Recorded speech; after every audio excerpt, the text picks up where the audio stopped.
What's up, yo? Make sure you like the video. Comment, and subscribe. Okay. Alright, we better out of here. subscribe. See ya. Before this video starts, make sure you go follow our podcast on Spotify. Search up Guardian of the Ring or the Daniels Kids, and it will pop up. So today I'm going to be breaking down the Midwest region of the NCAA Tournament. I'm going to go through the top 10 players in that region, and I'll be breaking down, the teams, team by team, based off of, my thoughts about them and some statistics. So I'm going to start with the 12 seed Oregon State. Oregon State, they're a really great team, and they have a lot of upset capability. One of the issues with Oregon State is they haven't had like that quality win. I mean, and they won the Pac-12, and that's good, but they haven't really shown me that, they have the capability to really beat that team. And the team they're playing in the first round is a really good Tennessee team. I don't know if they can win that game, but they have the ability to upset them. That's for sure. Moving on to the number 11 seed, Syracuse Orange. They're a really good team shooting the basketball. They run the 2-3, and they have some good athletes to run that system. They're long and lanky on defense, and I think the biggest key for them is letting Buddy Behan get buckets. Like he can score the ball, he can shoot the ball. Let him cook, and that's gonna help them win games. 10 Rutgers, Jersey. Rutgers. I like Rutgers, but they are an inconsistent team, and they do have trouble shooting the three and shooting free throws. Their best free throw shooter doesn't even shoot 80%.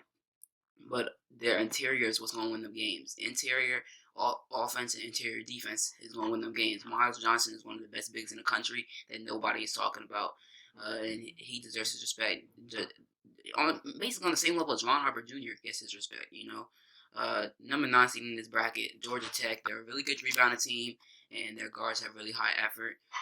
But their average 3-point shooting team ranked 120th nationally percentage-wise, so that could be a problem for them, going through the tournament. Loyola Chicago is the 8 seed. They are the best defensive team in the nation. Number 1 defense in the nation, according to KenPom. And they're the 43rd best 3-point shooting team. And that's really good, especially because their best player is Cameron Krutwig, the big man. And he doesn't shoot threes, but him having the ball in the post and him being able to, be a playmaker from the post is going to help them, be able to win games as the tournament goes on. The 7th seed is Clemson. They are the 7th luckiest team in the country, according to KenPom. Hey, the luckiest team in the country is actually in this bracket too. Cleveland State is the 15th seed. And, UMBC was the luckiest team in the country, and they ended up beating Virginia, so let's see about that. If that can help Clemson win a game. But they are a top 20 defensive team, according to KenPom. But they are a very average 3-point shooting team, only 129th in the nation. That's not that good. That could kind of limit them in terms of being able to beat some teams that are more talented than them. But they have 2 really good players on their team. We'll get to them later. San Diego State is the 6th team in this bracket. They're one of the best defense teams in the country. They're ranked 11th, according to KenPom. They're the 33rd best 3-point shooting team in the country, which is elite. That's really, really good. And they're a deep team. They have 10-man rotation, fresh legs, and that's going to be able to help them survive, the length of a longer tournament. So that's good. That's good for them. Next, we go to the 5th seed Tennessee. Their 3-headed monster is just scary to run into. Jaden Springer, Keon Johnson, and Yves Pons, they get buckets, and they're a really, really good defensive team, as Tennessee traditionally is. But they can have issues if their 3-point shot isn't falling, especially from Springer, who's their best shooter. Out of those 3, and because Keon Johnson, he's not a reliable shooter. He can hit the 3, but he's not a reliable shooter. So that could kind of come back to hurt them. Oklahoma State, this team, they're going to go as far as Cade Cunningham takes them. That's their offense. Now, their role players, if they hit the 3, this team can make a deep run. If they don't, not as much. They're a really good defensive team. They have really good athletes defensively, and they can fill passing lanes. And Cade, he's a guard. He plays a 1 for them, but he's 6'8", so that versatility and length on the defensive end can help them as well. West Virginia being the 3 seed, Deuce McBride, he's one of the best guards in the country. This team is a really good team shooting the basketball, and off the bench they have one of the most underrated scorers in college basketball, and Taz Sherman, number 12. The only issue with West Virginia is their defense is questionable, especially on the interior. I mean, sometimes their bigs can get bullied around, and they can be inconsistent. Now we move on to the 2 seed, which is Houston. They can shoot the three ball. We know that Quentin Grimes is one of, if not the most underrated player in the country. So that's something that you gotta take into account when talking about some of the best guys in the country, or guys that can really help a team, will a team to victory. And Quentin Grimes is one of those guys. They're an elite offensive team, the eighth ranked offense in the nation, and that's always a dangerous to run into. And now the 1 seed, Illinois, we know about them. Ayo, uh, and Kofi are the best duo in the nation. I'm not even here to argue that. They have really good ball movement. They can knock down the three. They're top 10 on offense and defense nationally, fifth offensively and seventh defensively. So, that's a dangerous team to run into. Now we're going to get into the top 10 players in this region overall. Some honorable mentions: Alamir Dawes, a guard from Clemson; Amir Sims, a forward from Clemson; Miles Johnson, center from Rutgers; and Buddy Beham, a guard from Syracuse. 10th best player in this region, in my opinion, is Taz Sherman. He gets buckets off the bench for West Virginia. He's solid, and he can hit tough shots. I say, if I'm comparing him to a pro, I think Lou Will is a good comparison, even though he's a little bit bigger, guard. But he can score in that way. Ron Harper Jr. is ninth, the guard from Rutgers. Underrated, not talked about as much, but he is really, really solid, and he can get buckets. So next, we're going to have to move on to number 8, Keon Johnson, guard for Tennessee, wears number 45. Not a great shooter, but he is an effective scorer, athletic. He dunked on that dude from Georgia all types of crazily. I mean, Keon Johnson's like that. Don't sleep on him. Next, is Jaden Springer, guard from Tennessee. He's really good. He can score from the perimeter, especially, and his game complements Keon Johnson's game really well.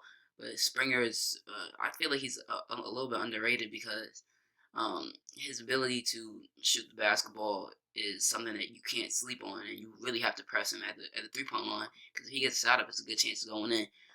6 is Yves Pons, forward from Tennessee. Yes, I did do 3 Tennessee players in a row.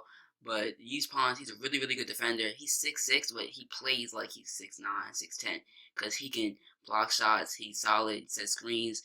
So, he's a really good player all around for them. Number 5, Kofi Cockburn, center from Illinois. I mean, Kofi, I mean, everyone likes to compare him to Shaq. I don't know about all that, but he's definitely an athletic big, and he's big. He weighs like 285 pounds. He can back you down. He's the strongest player in the country, in my opinion, and he's going to be able to help bully teams into submission after, they can win with Carbello and Ayo on the outside. So, next we're going to go to guard from West Virginia, Miles Deuce McBride. Deuce McBride, he's a really good defender on ball, leads the team in steals, good playmaker. He can shoot the ball exceptionally. I wouldn't say he's one of the best shooters in the country, but he can definitely shoot the ball.